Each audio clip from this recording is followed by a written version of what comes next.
at least not necessarily with a KWF, but with another law, which is RA 8491. From Robin Padilla, which is essentially a Oh, law that and I noticed this on a post where you feel like it's biased towards Tagalog speakers.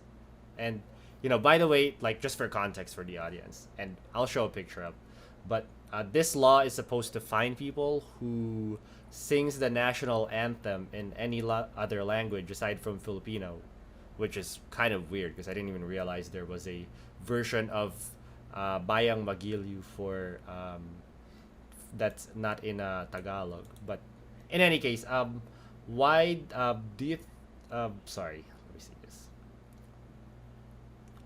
Why do you think that it's problematic? Aside from being biased towards Tagalog speakers.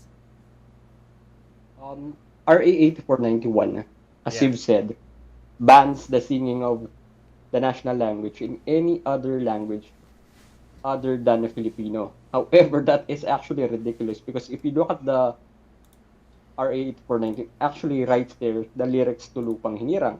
Lupang Lupang Hinirang was Hinirang. That's the written, name of the song. I said Bayang yes, Magiliw. Five had. Lupang Hinirang was written in 1899 and the national language policy started in 1935. So the law is actually contradicting itself because I didn't even the real. lyrics it It's weird. I didn't. imposes is not yet Filipino. And yet, further, if you look at the history of this national language or the national anthem, it was actually written first in Kapampangan, which is actually a language that is also banned. If you sing the national language in Kapampangan, it's also banned. You may be arrested for it. I did not Um, know that. It further, started in Kap. It started off in Kapampangan. Is yes, that is that real? yes, a Kapampangan historian actually told this about in his YouTube channel, Kirby Aurul. So it's like no, hold on. It's the exact same song, just in a different language.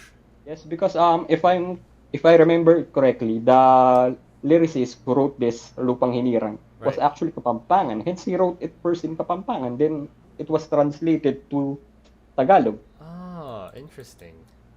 Because So, and actually, I thought it was actually Tagalog first, but that's an interesting piece of history. Hmm. and actually, the reason why I find why this law should be amended, because it actually violates the Equal Protection Clause. In Equal Protection Clause, basically, Filipinos should be the laws should apply equally to everyone. Then in RA 8491, Tagalogs are exempt from this law because only Tagalogs can sing the national anthem in their language, Lupang Hinirang. If you sing it like in Cebuano, it is called Yutang Tabunon. You are not allowed. And recently in 2019, the LGU local government of Misamis Oriental sang this in Cebuano and they were reprimanded. I'm not sure what the actually national government did with them, but they were reprimanded because they sang the national language in Cebuano or Bisaya.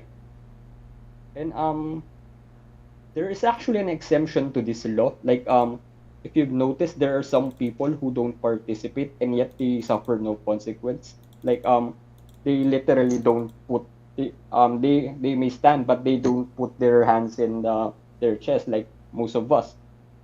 This is actually because in the case this is actually because religious reasons that the Supreme Court in Ebralinag ruled that these exemptions are allowed because of freedom of expression or rather religion. Then we should allow this for reasons of freedom of expression.